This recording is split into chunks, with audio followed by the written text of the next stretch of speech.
मेरा लक्ष्य है और आप सबका लक्ष्य है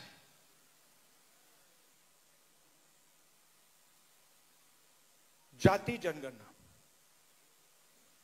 और मैंने लोकसभा में मोदी जी के सामने आंख में आंख मिलाकर कहा कि मोदी जी जाति जनगणना होगा। आप जानते हो उनको सरेंडर करने की आदत है। आप देखो, मैं आरएसएस से लड़ता हूं, मैं गहरी बात बोल रहा हूं, इनकी हिस्ट्री है। ये 2 मिनट में चिट्ठी लिखना शुरू कर देते हैं। आजकल मॉडर्न जमाना है, ठीक है भैया, चिट्ठी नहीं लिखेंगे, आजकल व्हाट्सएप मार देंगे। ट्रंप साहब ने 11 बार बोला है, 11 बार, कि मैंने नरेंद्र मोदी को सरेंडर करवा दिया। 11 बार बोला है पब्लिक में। नरेंद्र मोदी जी चू नहीं कर पा रहे हैं। नरेंद्र मोदी ये नहीं बोल पा रहे हैं कि ये जो ट्रंप है ये झूठ बोल रहा है, क्योंकि वो सच्चाई है। और मुझे मालूम था कि जिस दिन हमने थोड़ा सा दबाव डाल दिया उस दिन एकदम सरेंडर कर जाएंगे। मगर आप गलत फहमी में मत रहिए। ये जाति जनगणना जो करा रहे ना, ये असली जाति जनगणना नहीं कराएंगे, कभी नहीं कराएंगे।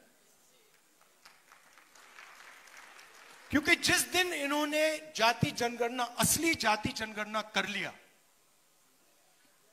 उस दिन इनकी राजनीति समाप्त हो जाएगी, खत्म हो जाएगी। ये नहीं कर सकते हैं। जाति जनगणना के 2 तरीके हैं।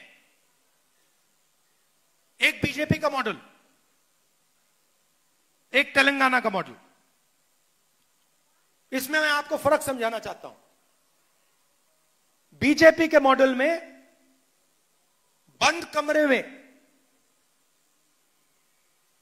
कमरे में अफसरों ने सवाल डिसाइड किए हैं। उन अफसरों में 90% का कोई नहीं था। बात समझिए। जाति जनगणना में सबसे जरूरी बात, कौन से सवाल पूछे जा रहे हैं।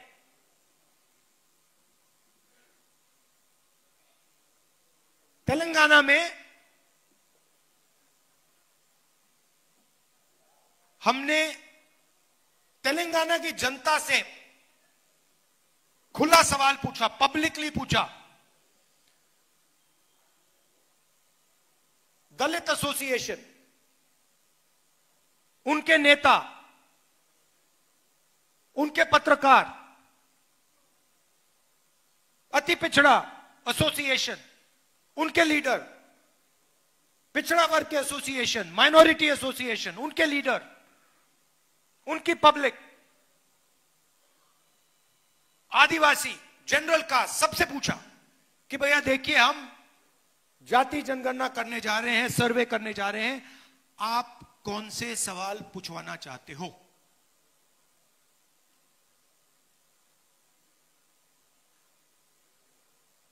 दलितों से हमने पूछा, उन्होंने कहा देखिए, हम सवाल चाहते हैं कि आपने कभी अनटचेबिलिटी एक्सपीरियंस की है, हम ये पूछवाना चाहते हैं।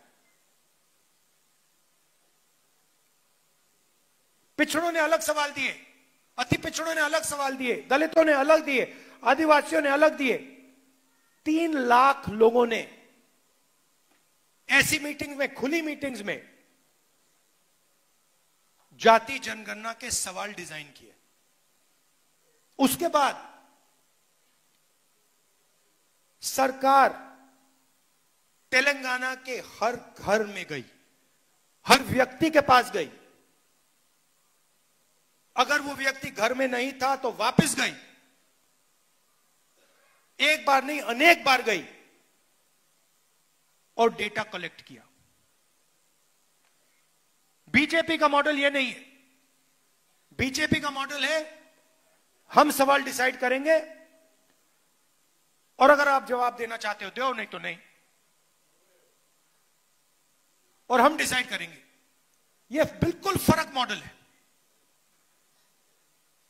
तेलंगाना मॉडल में क्या निकला, मैं आपको दो तीन उदाहरण देता हूं, आप हिल जाओगे।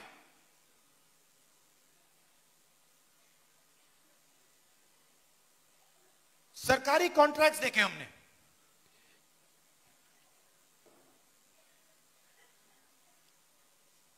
सरकारी कॉन्ट्रैक्ट तेलंगाना में, मैं बोल रहा हूं, खुल के बोल रहा हूं, तेलंगाना में दलितों को, आदिवासियों को, पिछड़ों को, अति पिछड़ों को सरकारी कॉन्ट्रैक्ट मिलते ही नहीं। 4-5% को सारे के सारे कॉन्ट्रैक्ट मिलते हैं। आप मुझे बताओ, अगर पिछड़ा वर्ग को कॉन्ट्रैक्ट नहीं मिलेगा, अति पिछड़ा को कॉन्ट्रैक्ट नहीं मिलेगा, राजनीति कैसे करोगे?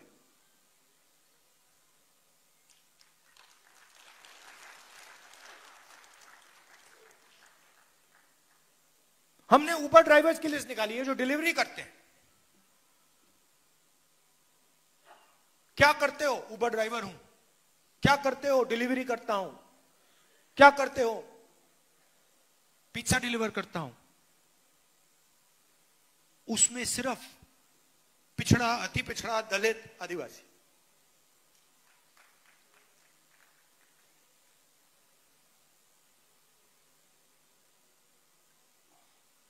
तो बिल्कुल क्लियर है, बिल्कुल साफ हो जाता है। जिस दिन देश में सही जाति जनगणना हुआ उस दिन एक्सरे छोड़ो एमआरआई जैसा हो जाएगा। आपको पता लग जाएगा भैया यहां क्या है, वहां क्या है, क्या हो रहा है। और ये मैं आपको बोल रहा हूं, या तो बीजेपी सही जाति जनगणना करेगी, मुझे नहीं लगता करेगी। वो 27 में कह रहे करेंगे, मुझे नहीं लगता। मगर मैं आपको वायदा कर रहा हूं, बीजेपी करे ना करे, मैं तो पार्लियामेंट हाउस में, राज्यसभा में, लोकसभा में करवा के दिखाऊंगा। क्योंकि मैं आपको सच्चाई दिखाना चाहता हूं। मैं आपको आपकी सच्चाई दिखाना चाहता हूं कि आपके साथ, आपके खिलाफ इस देश में किस प्रकार से काम किया जा रहा है। आपके बच्चों के भविष्य के खिलाफ किस प्रकार काम किया जा रहा है। मैं आपको ये क्लैरिटी से दिखाना चाहता हूं। ये देखो, ये है आपकी सच्चाई। और ये मेरे लिए राजनीतिक लक्ष्य नहीं है भैया। ये मैं राजनीति के लिए नहीं कर रहा हूं, ये मैं अपने देश के लिए कर रहा हूं, सच्चाई के लिए कर रहा हूं। कॉन्स्टिट्यूशन में लिखा है, जो या इस पर आक्रमण कर रहे हैं, इसको खत्म करने की कोशिश कर रहे हैं, इस कॉन्स्टिट्यूशन में लिखा है ये देश सब लोगों का है। ये देश हर जात का है, हर धर्म का है, महिलाओं का है, पुरुषों का है, विकलांगों का है, सबका है। और जाति जनगणना इस कॉन्स्टिट्यूशन, इस प्यारे कॉन्स्टिट्यूशन की रक्षा करने का तरीका है।